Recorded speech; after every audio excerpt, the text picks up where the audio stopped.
मंगलमय मंगलकरण श्रीकराकरि ज्ञान नमो तायुजाते भये हरहंतादि महान करि मंगल करियो महाग्रंथ करण को काज जाते समाज सब पावे निज पद राज पावे निज पद राज।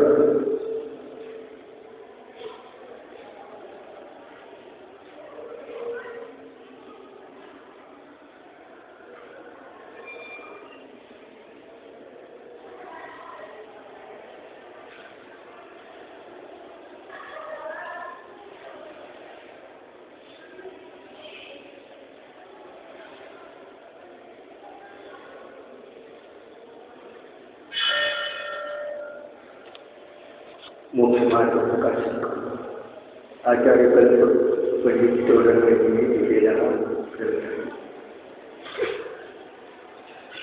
6वा अधिकार कु दे कु गुरु कु कर्म का प्रतिषेध। मिथ्या देवादिक भजे को है मिथ्या भाव भजति नको साचे भजो यह हित हेत उपाय।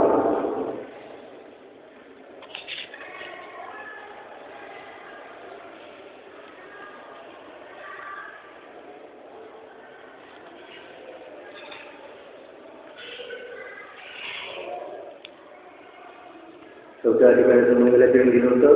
इस भवते सब दुःखनिके कारण मिथ्या भाव इनकी सत्ता नाश करी प्रगटे मोक्ष उपाय। सगळ्या भवातल्या दुःखाचं कारण एक, सगळ्याच्या दुःखाचं कारण एक, सर्व दुःखाचं कारण पण एक मिथ्या भाव। आणि त्याच्या सत्तेचा नाश केला असताना काय होतं, मोक्षाचा उपाय प्रगट होतो। आणि मिथ्या भाव हे सर्व दुःखाचं, सर्व जणांच्या दुःखाचं एकच कारण आहे। आणि ह्या मिथ्या भावाचं निमित्त काय आहे ते 6व्या अधिकारामध्ये सांगतात। 4था अधिकार पुन्हा एकदा घरी वाचावं, त्याला वाचून या। 4था अधिकार आहे ते परिणाम दाखवले। या सर्व दुःखाचं, या भवदुःखाचं कारण मिथ्या भाव आहे, हेच नाही। आणि त्या कारणाचं निमित्त कारण काय आहे ते 6व्या अधिकारात सांगणार आहे। फार महत्वाचा अधिकार आहे। कारण नष्ट करेल तर कार्य नष्ट होईल। हा, जर कारण नष्ट झालं नाही तर कार्य कसं नष्ट होणार? कारण हा, दुःख नको तसं दुःखाचं कारण छे, दुःख नको तर दुःखाच्या कारणाचा अभाव कर। सुख पाहिजे तर सुखाच्या कारणाचा सद्भाव कर, याची गोष्ट लक्षात। सुख पाहिजे तर सुखाची ती लाव, दुःख नको तर दुःखाच्या कारणाला नष्ट कर। त्या ठिकाणी 4थ्या अधिकारामध्ये सर्व दुःखाच्या कारणाचं कारण मिथ्या भाव सांगितलेलं आहे। आणि त्या मिथ्या भावाचं निमित्त कोण आहे? कुदेव, कुगुरु, कुशास्त्र आहे। हा महत्वपूर्ण अधिकार आहे, याची गोष्ट लक्षात। मिथ्या देवादिक भजे हो हे मिथ्या भाव। मिथ्या देवादिकाला भजत असताना ते मिथ्या भाव होतात की जे सर्व दुःखाचं कारण आहे। आणि गोष्ट लक्षात, तजती नको साचे भजो, तर त्याचा त्याग करून जे खरं आहे त्याला भज। यह हित हेत उपाय, हाच तुझ्या हिताचा वास्तविक उपाय आहे।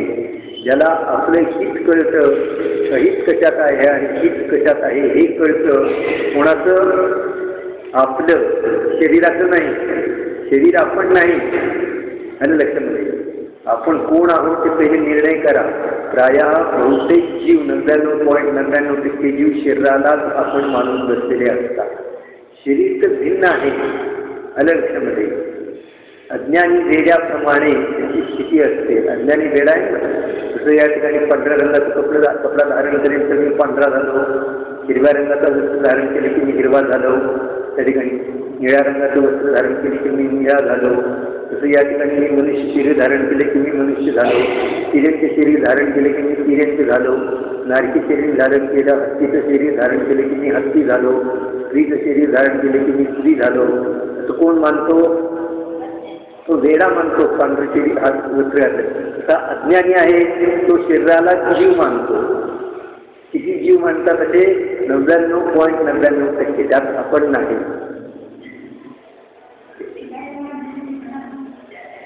दुसरे आहेत, दुसरे लोक शरीराला आत्मा मानतात, आपण थोडीच शरीराला आत्मा मानतो. तर या ठिकाणी मिथ्या मान्यता जोपर्यंत आहे कधी शिनको साचे भजो, हे हित अहित, शरीराचं हित कशामध्ये आणि आत्म्याचं हित कशामध्ये, हित अहिताची गोष्ट चाललेली आहे. आपापर भेद विज्ञान, स्वपर विवेक, हित अहित. जो आत्म्याला आत्मा मानेल आणि देहाला देह मानेल, शरीराला शरीर मानेल आणि आत्म्याला आत्मा मानेल, त्याचाच हिताचा उपाय सुरू होतो. तोपर्यंत हिताचा उपाय सुरू होत नाही. आणि आपले हित कळलं नाही की शरीराच्या हिताला आपलं हित मानून बसलेलं आहे. शरीर सुखी कर्मी सुखी, इंद्रिय सुखी कर्मी सुखी, तो बहिरात्मा आहे, मिथ्या दृष्टी आहे. त्याला कितीही दयादानादिक करेल, जप उपवास करेल, नियम संयमाचं पालन करेल, त्याला धर्म प्राप्त होत नाही. कारण तो शरीराला आत्मा मानून बसलेला आहे. मूळ तत्वामध्ये सुख आहे, मूल में भूत. आलं लक्षामध्ये? बेतुने पाच हेच सुख आहे. पुढे किती जरी त्याने व्रत उपवास पालन केले, 5 गुणे 10, 10 गुणे 20 सगळं बरोबर असेल तरी ते सुख. कारण मूल में भूत, बेतुने पाच. कसं आहे या ठिकाणी? शरीराला आत्मा मानणारे जीव या जगामध्ये सगळ्यात महामूर्ख आहे. अलग लक्षात? आपण नाही, असे जे जीव आहेत ते शरीराला आत्मा मानणारे, ना, देहाला आत्मा मानणारे, देह सुखी तर मी सुखी असं मानणारे जीव कसे आहेत? महामूर्ख आहे. अलग अशा जीवाची गोष्ट झाली. असं मानत असत पण ह्या आत्ता सुद्धा ऐकलं तरी काय म्हणतो, असे जीव जे मानत असतील ते आपण नाही महामूर्ख. आपली मूर्खता सोडेल तर, आपली मूर्खता एक क्षण सोडायला तयार नाही तर सुखाचा उपाय कसा सुरू होईल? कुठपर्यंत आलो होता आपण? अनादिते जीव के मिथ्या दर्शनाधिक भाव पाए जाते हैं, उनकी दुष्टता का कारण कु देव कु गुरु कु धर्म का सेवन है. अनादिकालापासून मिथ्या दर्शनाधिक भाव त्याच्यामध्ये आहे. ते त्याचं वर्णन 4थ्या अधिकारामध्ये केलेलं आहे. त्यामुळे उद्या 4था अधिकार वाचून घेणं आवश्यक आहे. हॅलो, 4थ्या अधिकारामध्ये जे भाव दाखवलेले आहेत, दुःखाचं कारण रूप जे भाव आहेत ते मिथ्या भाव आहेत. आणि त्याचं कारण, त्याचं निमित्त कारण आहे ते 6व्या अधिकारामध्ये दाखवलेलं आहे. त्या कारणाचं कारण, दुःखाचं कारण मिथ्या भाव आणि त्या मिथ्या भावाचं कारण तो देव आहे. कसं आहे वर्णन केले?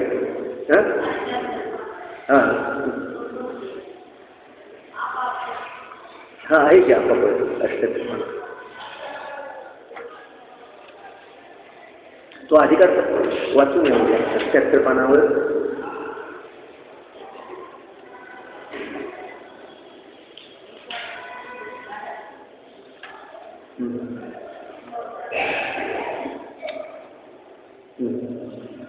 काय गेलं कुठं?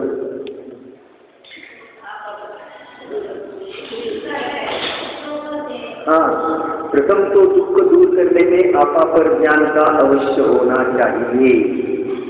पहिल्यांदा दुःख दूर करायचं असेल तर मी कोण आणि पर काय?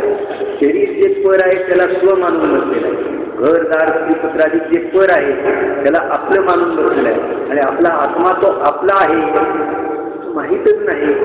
त्याच्यामध्ये आपलेपणाच नाही, कारण तो माहीत नाही, त्याचं ज्ञान नाही. जो मी आहे तो मला माहीत नाही आणि जो मी नाही त्याला मी मानून बसलेला आहे. म्हणून या ठिकाणी सांगितलं सगळ्यात महत्त्वाची गोष्ट बघा. 78 पानावर याचा विचार करा. प्रथम तो दुःख दूर करणे आपापर का ज्ञान अवश्य होता आहे.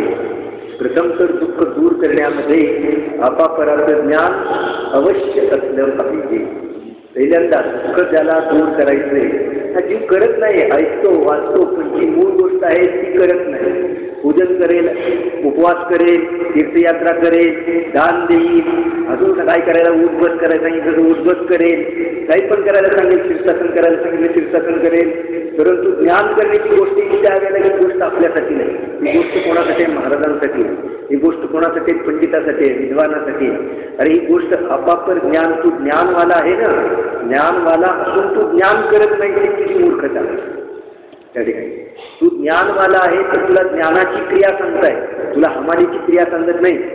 पण याला हमालीची क्रिया अनादिकालापासून करत आलेला आहे आणि त्यामुळे हमालीची क्रिया करण्यामध्ये आनंद वाटतो. सगळीकडे एक परिस्थिती आहे त्या ठिकाणी. समाजामध्ये देखील एक परिस्थिती आहे. बघा, कोणी पुढारी असतील त्यांना स्वतःचं ज्ञान नाही, स्वतःच्या स्वरूपाचं ज्ञान नाही. जे नेते असतील त्यांना स्वतःचं ज्ञान नाही आणि मग त्यांना ते भावी पिढीला काय सांगतात?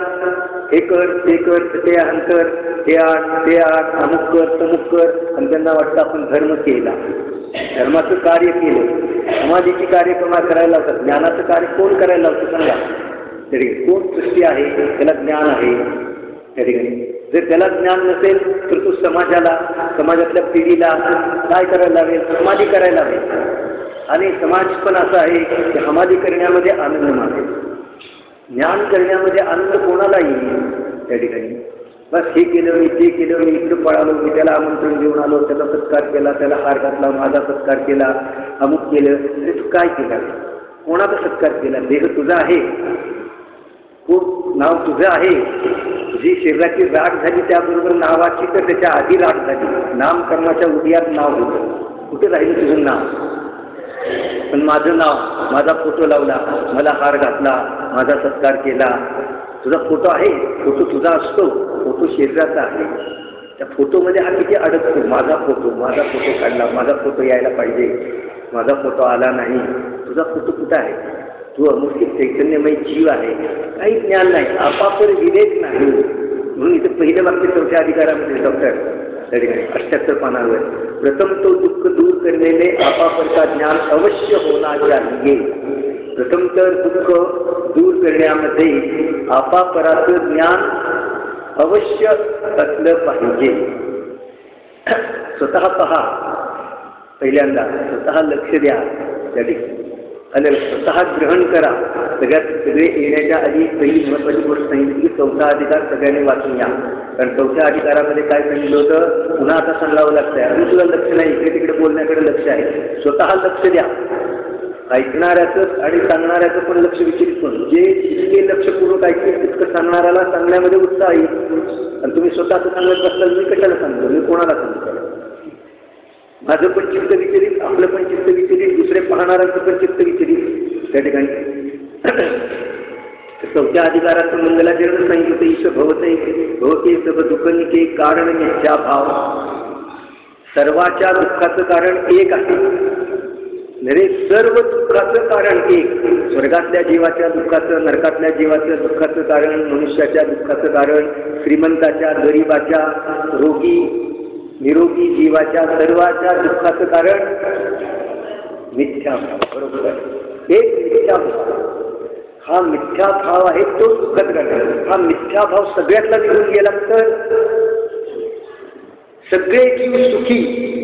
सम्यक दृष्टी कसला आम्हाला माहीत नाही, सगळे जीव सुखी, आम्हाला सुख माहीत आहे. सुखी हा जर मिथ्याभाव निघून गेला तर सगळे जीव सुखी, परम सुखी. आणि सगळे जीव सुखी बनव, कारण स्वयं जिनेंद्र भगवान सुखी बनलेले आहेत, सिद्ध भगवान सुखी बनलेले आहेत. ते जीव आपल्याला सुखी बनण्याचा उपाय सांगतात की सगळ्या जीवामधला हा जर मिथ्याभाव निघून जाईल तर सगळ्या जीवांना सुखी बनण्याचा मार्ग सुरू झाला, सगळे जीव सुखी बनतील. आणि लक्षात घ्या. आणि हे मिथ्याभाव आहे ते सर्व दुःखाचं एकमेव कारण आहे. संपत्ती कमी आहे, शरीरात रोग आहे, मुलं बाळं ऐकत नाही, अमुक ऐकत नाही, मला असं नाही, मला तसं नाही, हे काही पण दुःखाचं कारण नाही. मिथ्याभाव दुःखाचं कारण आहे. ज्याचा मिथ्याभाव निघून गेला मग दुःख नको आहे तर लाख प्रयत्न कर, कोटी उपाय कर, कोटी उपाय बनाय भव्य टाको उर आनो. हा मिथ्याभाव काढून टाक, स्वपराचा विवेक कर. आणि ह्या मिथ्याभावाच्या कारणाचं कारण 7व्या अधिकारामध्ये सांगितलेलं आहे. चौथा अधिकार आणि त्याच्यानंतर 6वा अधिकार आहे. हे जो मिथ्याभाव आहे तो दुःखाचं कारण आहे. आणि त्या मिथ्याभाव उत्पन्न होण्याचं कारण, त्याचं निमित्त कोण आहे? कुदेव, कुगुरु, कुशास्त्र. आलं? महाभयंकर ठग, महाभयंकर दुःख सहन करायला लावणारं निमित्त आहे. अलग लक्षामध्ये. म्हणून तू पहिला नियम हा घे. कोणता? की मी कुदेव, कुगुरु, कुशास्त्राला प्राण गेले तरी नमस्कार करणार नाही. प्राण कंठात आले आणि कोणी सांगितलं की हे कर, तू देवाला भर, कोणाला तरी शरण जा, कप्तरला नमस्कार कर, तू वाचशील. मी नाही, मी पर्यंत सिद्ध भगवंताशिवाय, पंचपरमेश्वर शिवाय कोणाला नमस्कार करणार नाही. अलग लक्षामध्ये. तुला जर भविष्य काळामध्ये दुःख नको असेल, आजपर्यंत दुःख सहनशील हे जाऊ देत असाल, झालं गेलं गंगेला मिळालं, पण अजून इथून पुढे जर तुला दुःख नको असेल तर एकच उपाय, अंतरंगामध्ये त्या ठिकाणी मिथ्याभाव दूर कर. आणि या मिथ्याभावाला दूर करण्यासाठी कुदेव, कुगुरु, कुशास्त्राचं स्वरूप जाणून त्यांचा सर्वथा त्याग कर. पहिला नियम, जीवनामध्ये घेण्यायोग्य पहिला नियम, मिथ्या दैवाधिकाराचा पहिला त्याग. पहिला नियम. कारण जैन धर्मामध्ये जी अमनाय आहे हे सगळ्यात पहिलं मोठं पाप सोडलं जातं आणि मिथ्यात्व हे सगळ्यात मोठं पाप आहे. नंतर 2 नंबरचं पाप आहे 7 व्यसन, 5 पाप, त्याचा त्याग कर. पहिला कशाचा त्याग करायचा? कुदेव, कुगुरु, कुशास्त्राला नमस्कार करण्याचा, त्याला भजण्याचा त्याग. 2 नंबर सप्त व्यसनाचा त्याग, पंचपापाचा त्याग. 3 नंबर रात्री भोजन त्याग.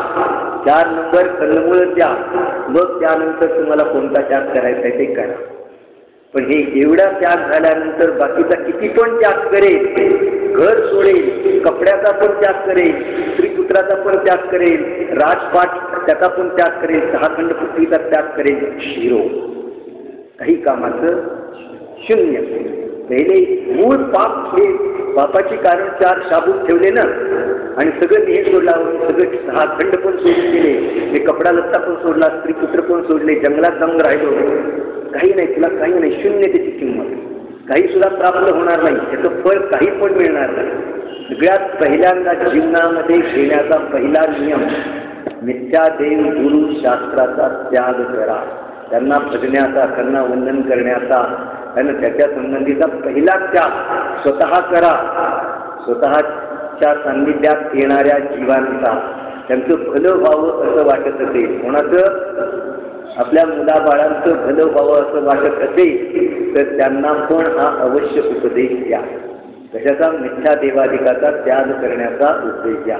कारण पहिली गोष्ट आहे की त्या ठिकाणी तू दुःखी आहे, तो मिथ्याभावामुळे दुःखी आहे, तुझ्या असाता कर्मामुळे दुःखी आहे. तुझ्या असाता कर्माचा उदय असताना ह्या मिथ्या देवाधिकांना भजेल तर ते तुला साता कर्म काही देत नाही, ते तुला काही त्या ठिकाणी, मग तू सुखी कसा होणार? आणि तुझा जर साता कर्माचा उदय असेल तर ते तुला सुखी करू शकत नाही. तुझ्या साता कर्माच्या उदयाशिवाय ते तुला सुख देऊ शकत नाही आणि तुझ्या असाता कर्माच्या उदयाशिवाय ते तुला दुःख देऊ शकत नाही. उलट यांना भजण्याचे भाव आहे ते तीव्र रागाची सहित आहे. कशा आहेत त्या ठिकाणी? रत्नगणी प्रवचनामध्ये आलं, हा मिथ्या देवाधिकांना का भजतो? भय, आशा, स्नेह, लोभाश्च. भय, आशा, स्नेह, लोभ. त्यांनी कशाच्या तरी भयाने, असं नाही केलं त्या देवी देवतांना नाही भजलं तर माझं काहीतरी वाईट होईल, घरात काहीतरी होईल, धनसंपत्ती जाईल, शरीरात रोग होईल. भय, आशा, काहीतरी प्राप्त व्हावं, त्यांना भजलं तरी आपल्याला येऊन मदत करतील, धनसंपत्ती देतील, शरीर निरोगी ठेवतील. तरी भय, आशा, स्नेह, लोभ, प्रेमाने, हे सगळं पाप बनण्याचं कारण आहे. भय, आशा, स्नेहाच्य, काय पुढं? भय, आशा, स्नेह, लोभाच्य. देवता मूढ उच्चते, शेवटची वेळ आहे ना त्या ठिकाणी.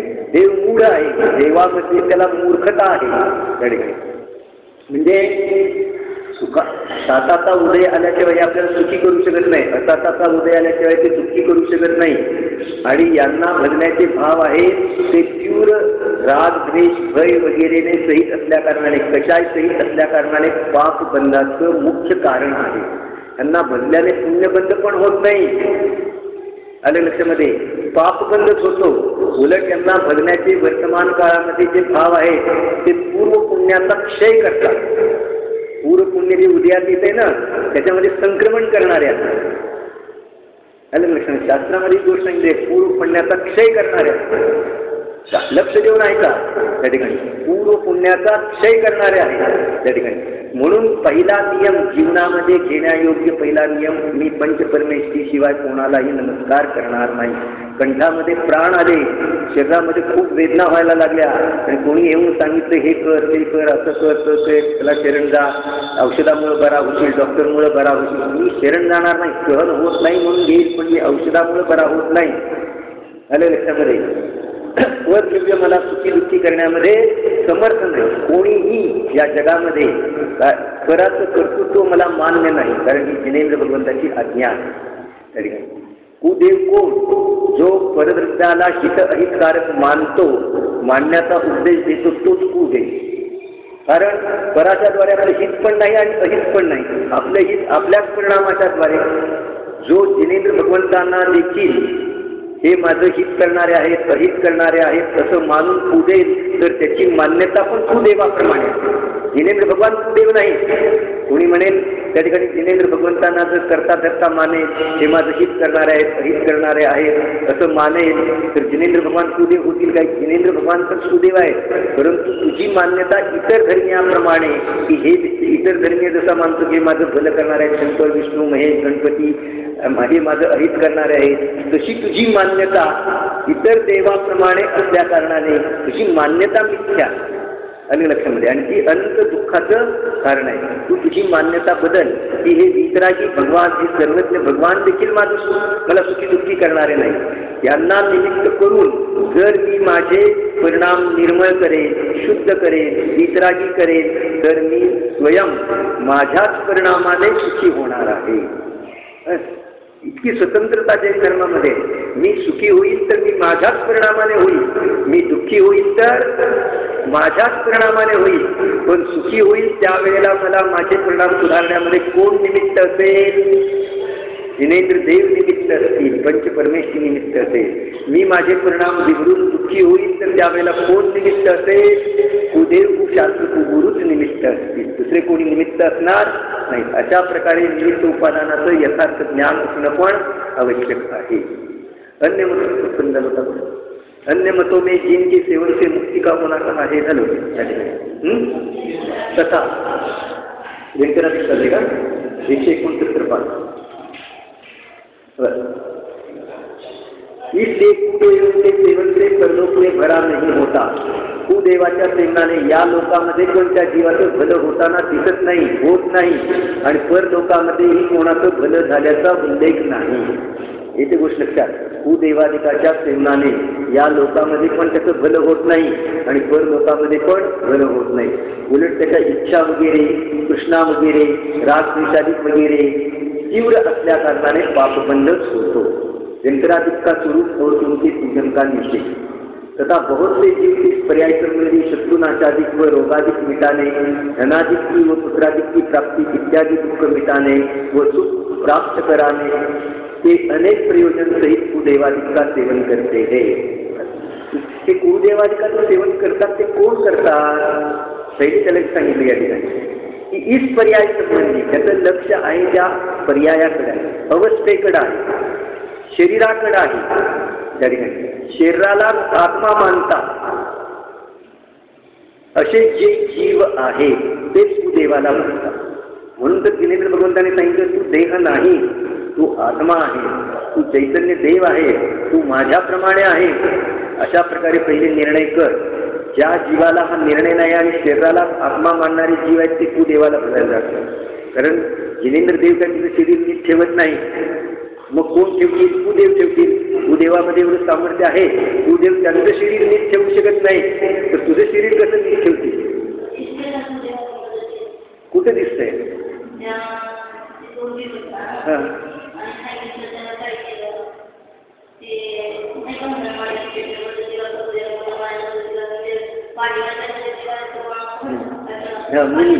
मुनी एक मुनी तपश्चर्याला बसले होते. कशी एवढे ते भावले सुंदरलिंगी मुनी होते त्या ठिकाणी आणि एक दोघी आला त्या दगडावर रोज तो धुणं धुत होता.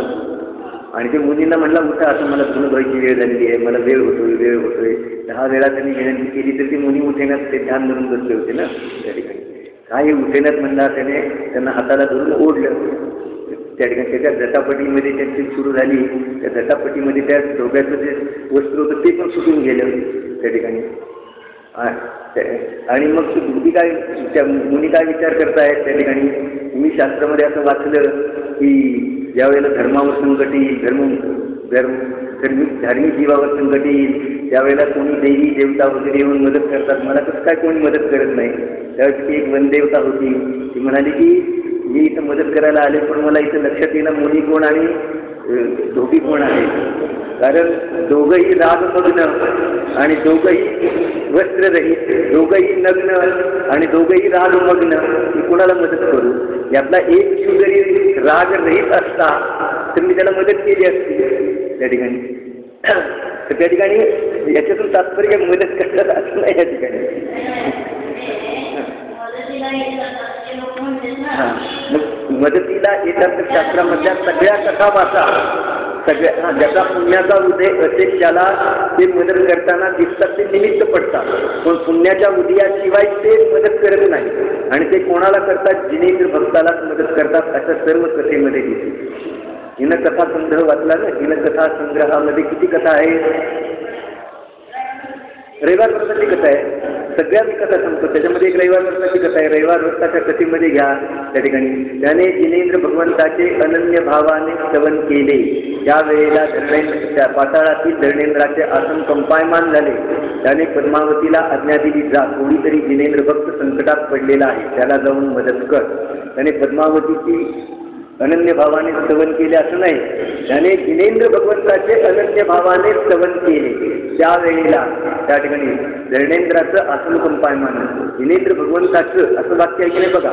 तर त्याने पद्मावती धर्मेंद्राचं स्तवन केलं, त्यांना शिरण गेला असं नाही वाक्य त्या ठिकाणी. कुठलीही कथा बघा, जो जिनेंद्र भक्त आहे त्याच्या असा पुण्याचा उदय येतो की त्याला त्या ठिकाणी हे व्यंतराधिक देव सहज मदत करणार असतील तर, याच्या पुण्याचा उदय आला तर ते पण आहे.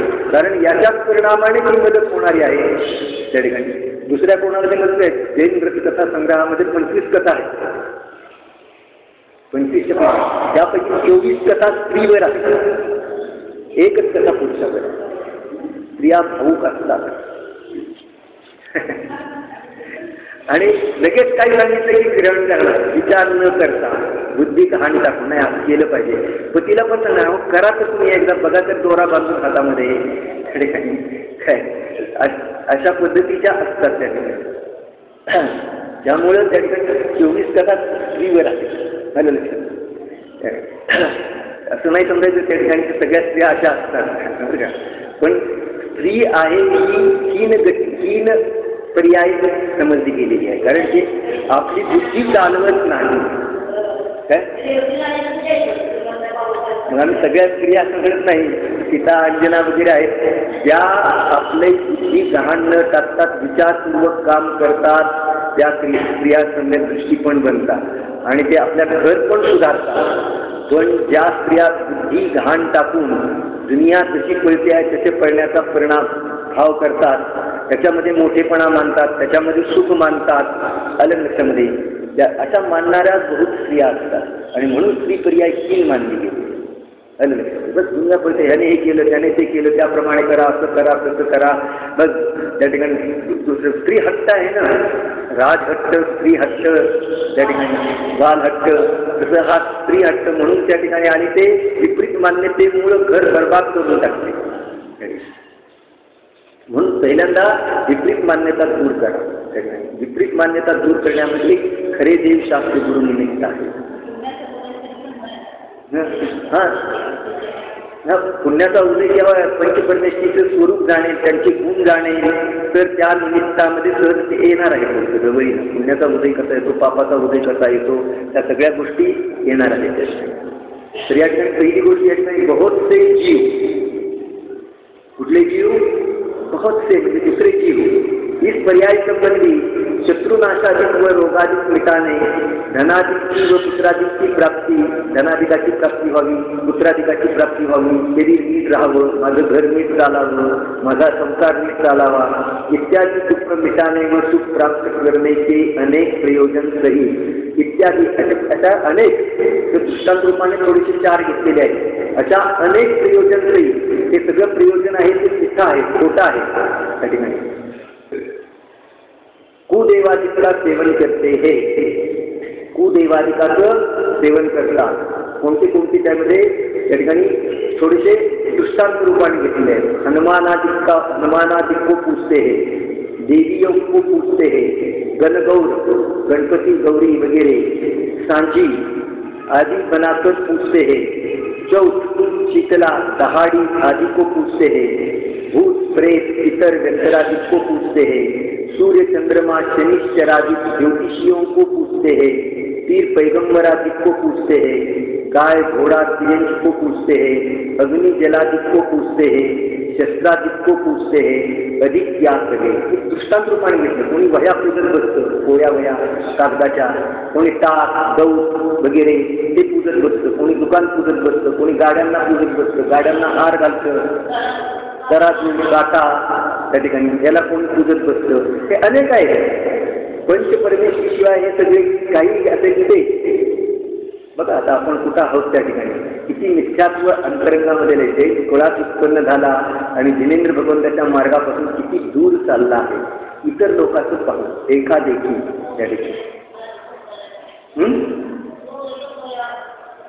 ते हळूहळू याने 1 पाऊल टाकलं, पुढची पिढी 2 पाऊल टाकते, त्याच्या पुढची पिढी 4 पाऊल टाकते. हा थोडंसं तिथपर्यंत गेला, पुढे जाऊन तो तिथे जाऊन बसेल. पुढची पिढी त्या ठिकाणी नुसतं पाहून येतो म्हणे, त्याच्या पुढची पिढी त्याला नमस्कार करेल, त्याची पुढची पिढी त्याच्यावर पानं वाहिल. 1 पाऊल पुढे जातात. म्हणून त्या ठिकाणी मुळातूनच त्या ठिकाणी जैन धर्मामध्ये शिथिलाचाराला निर्बंध आहे. अलग अलग प्रत्येक गोष्ट विचारपूर्वक केली पाहिजे की याचं फळ काय होईल. त्या ठिकाणी आपण जैन धर्म बुडवण्यामध्ये निमित्त पडणार आहोत का जैन धर्म वाचवण्यामध्ये निमित्त पडणार आहोत. तू जर जैन धर्म बुडवण्यामध्ये निमित्त पडशील तर निगोदगामी होशील, आणि जैन धर्म वाचवण्यामध्ये निमित्त होशील तर आज नाही उद्या मोक्षाला जाईल. तू कशामध्ये निमित्त व्हायचंय. ती चिमणी आहे ना त्या ठिकाणी, एक थेंब घेऊन पाण्यात चालला होता, गावाला आग लागली होती. तिला सांगितलं या थेंबाने तुझ्या काय होणार आहे. तर म्हणजे इतिहास सांगितली की चिमणीने 1 थेंब आहे या चिमणीचा तो आग विझवण्यामध्ये निमित्त पडला, वाढवण्यामध्ये नाही. त्या ठिकाणी माझा 1 थेंब असेल त्या ठिकाणी, परंतु तो जैन धर्म वृद्धिंगत करण्यामध्ये आपल्या घरामध्ये मिथ्यात्वाचा पहिला नाश करा, जैन धर्माचा प्रचार करा. एवढाचा थेंब पुरेसा. इतिहास सांगेल की हे जैन धर्म वृद्धिंगत करण्यामध्ये निमित्त पडले, जैन धर्म डुबवण्यामध्ये नाही. त्या ठिकाणी नाहीतर मुनी बनला, त्यागी बनला, विद्वान बनला आणि जैन धर्माला डुबवलं तर इतिहास सांगेल एवढं बनून काय केलं, इतकं कष्ट सहन करून काय केलं, जैन धर्माला डुबवलं. तीर्थंकर भगवंताच्या विरुद्ध उद्देश केला त्या ठिकाणी. तर अनेक या ठिकाणी विद्या आहेत.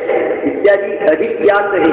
रोडा इत्यादी को भी पूछते है. कशाला पण या ठिकाणी याला जर सांगितलं धन पाहिजे, जो धनाचा इच्छुक आहे, पुत्रप्राप्तीचा इच्छुक आहे, रोग मिटवण्याचा इच्छुक आहे, त्याला काही पण सांगा, तो काही पण करायला तयार आहे. हा एखादी दगड वगैरे त्या ठिकाणी म्हणजे फालतू वस्तू, तुच्छ वस्तू म्हणजे की बघा, एखाद्या हीन वस्तूला नमस्कार करायचा, एखाद्या हीन जीवाला नमस्कार करायचा म्हणलं तर हा लाजतो, नमस्कार करत नाही त्या ठिकाणी. आणि इथं एखाद्या तुच्छ म्हणजे दगडासारख्या वस्तूला देखील नमस्कार करतो. कशासाठी. या ठिकाणी धन आशाच नाही लोकांचे, भय आशाच नाही लोकांचे. किती तीव्र मिथ्यात्व आतमध्ये आहे, किती तीव्र राग आहे याच्यासंबंधी, धनासंबंधी, शरीरासंबंधी वगैरे परद्रव्यासंबंधी तीव्र राग असल्याशिवाय कोणाला पण भजण्याचे पूजण्याचे भाव होत नसतात त्या ठिकाणी.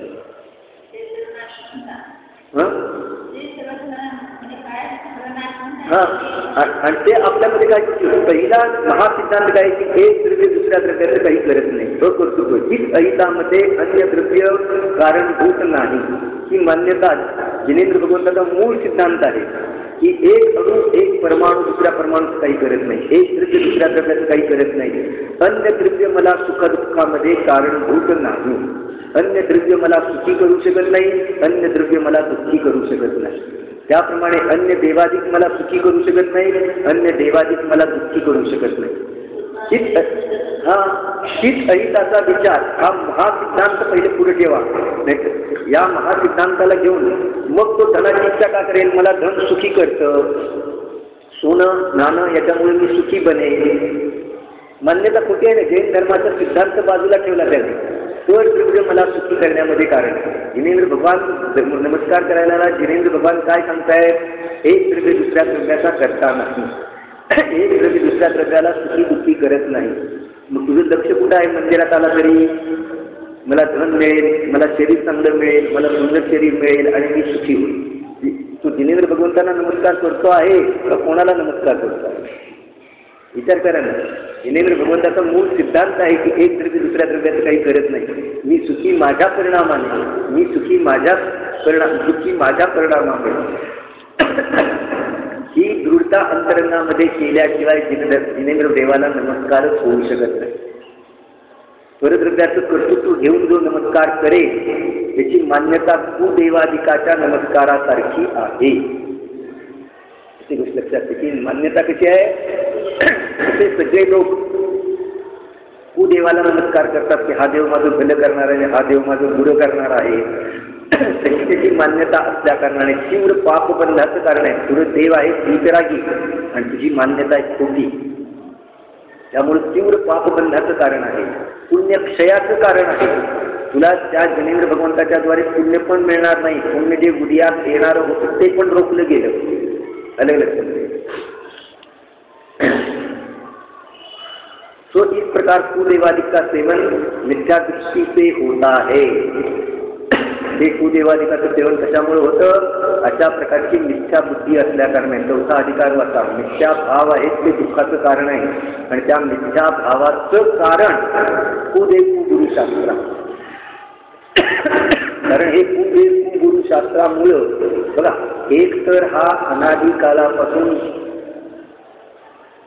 कसा आहे? दुर्गुणी आहे, दोष सहित आहे आणि अनंत दोषांना घेऊन तो या ठिकाणी जन्मलेला. आणि वातावरण अशा प्रकारचं आहे की हे दोष, या दोषाला ते खतपाणी घालणारा. दिवसेंदिवस आणखीनही त्याच्यामध्ये अधिक वृद्धी होत चाललेली आहे हे ना. दोष सहित उत्पन्न झालेला आहे. सम्यक दर्शन सहित कोणीही या ठिकाणी उत्पन्न होत नाही. आणि बाहेरचे आकर्षण त्या दोषाला खत पाणी घालणारे आहे, म्हणजे दोष वृद्धिंगत करणारे आहे. त्यामुळे या जीवाचं दुःख वाढणार आहे का कमी होणार आहे? दुःख वाढणारच आहे. अलग लक्षामध्ये. मग पहिल्यांदा माझं हित कशामुळे आहे? कशामध्ये आहे? गुण काय आहे? दोष काय आहे? गुणामुळे जीव सुखी बनतो ते गुण काय आहे ना? दोषामुळे जीव दुःखी बनतो ते दोष काय आहे? मी कोण आहे? माझं स्वरूप काय आहे? शरीर काय आहे? संयोग काय आहे? निमित्त काय? उपादान काय? इतक्या गोष्टीचं ज्ञान करणं आवश्यक आहे. चौथा अधिकार उद्या पाहून या. त्यामध्ये विशेषतः 78 पानावरचं जी गोष्ट आहे आपापर, याच्यामध्ये पण पहिली गोष्ट आली या ठिकाणी. ती या ठिकाणी पहिल्यांदा आपलं स्वयं तो पाप करता. आप काय या ठिकाणी आलं? 78 पानावर आले की ते वाचून दाखवलं. दुसऱ्या पारेवर दाखवली की ते वाचून तुम्ही येण्याच्या आधी.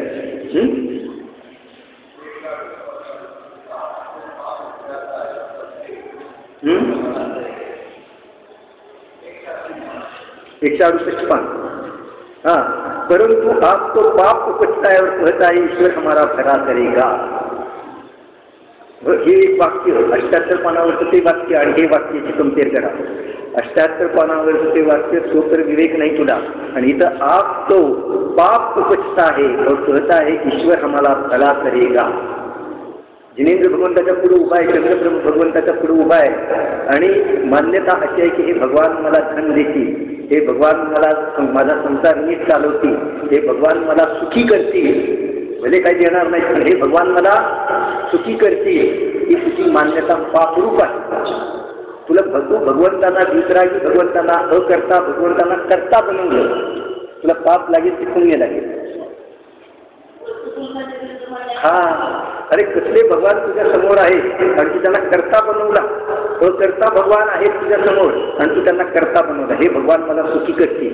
त्या ठिकाणी तू तुझ्या परिणामाने सुखी बनणार बघा. परंतु आप तो पाप उपजता है और कहता है ईश्वर हमारा भला करेगा, ईश्वर माझं भलं करेल. काय तुझं भलं करणारे तुझे परिणाम आहेत आणि त्या परिणाम सुधारण्यामध्ये देव निमित्त आहे, हे लक्षात घे. निमित्ताचं उपादानाचं ज्ञान अवश्य आहे. तुझे परिणाम सुधारल्याशिवाय तू सुखी बनू शकत नाही.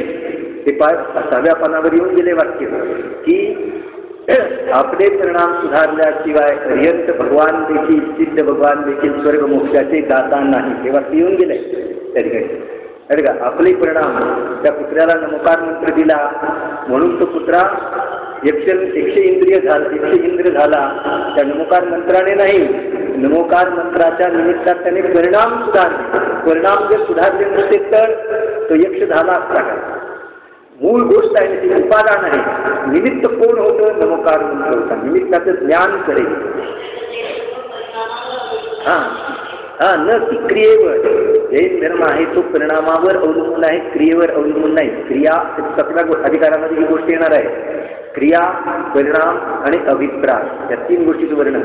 क्रिया हे जे मन वचन काहीच्या क्रिया आहेत ना, त्याचं फळ किती? काही नाही, 0. जेव्हा मी इतक्या आत करत आलो, अरे दुसऱ्याच्या क्रियेचं फळ तुला कसं मिळेल? शेजाऱ्याच्या क्रियेचं फळ तुला, शेजारी पूजा करतो आहे त्याचं फळ तुला मिळेल. शरीराच्या क्रियेचं फळ 0, मन वचन कायेच्या क्रियेचं फळ. वस्तुस्थिती अशी आहे, शुभ परिणामाचं फळ पुण्य, कारण ते विकारी भाव आहे, त्यामुळे तुला कर्मबंधच होणार. आणि स्वलक्षी परिणाम, चैतन्यमय परिणाम, ज्ञानमय परिणाम, त्याचं फळ धर्म, तत्काल शांती. हे 7व्या अधिकारामध्ये येणार आहे. 4था अधिकार पाहून या आणि त्याच्याबरोबरच या ठिकाणी हा शास्त्र स्वाध्याय या ठिकाणी अनेक दुर्गुण घेऊन मी इथं उत्पन्न झालो, त्याला खत पाणी घालणाऱ्याच वस्तू मला मिळाल्या. जर मला जिनवाणी मिळाली नसती तर, जिनवाणी मिळाल्यामुळं माझ्या जीवनामध्ये काय फायदा झाला, जिनवाणी ऐकल्यामुळं, ग्रहण केल्यामुळं काय फायदा झाला. प्रत्येकाने 5 ओळी लिहून आणायच्या, 5 वाक्यच लिहायचे, फापट पसारा नाही द्यायचा, 5 पॉईंट लिहा, 5 पॉईंट लिहायचे. प्रत्येकाने जिनवाणी ऐकली, वाचली, जिनवाणीची रुची लागली, स्वाध्याय केला, त्यामुळे मला काय फायदा झाला, 5 पॉईंट प्रत्येकाने लिहून आणा. मी विचारणार आहे.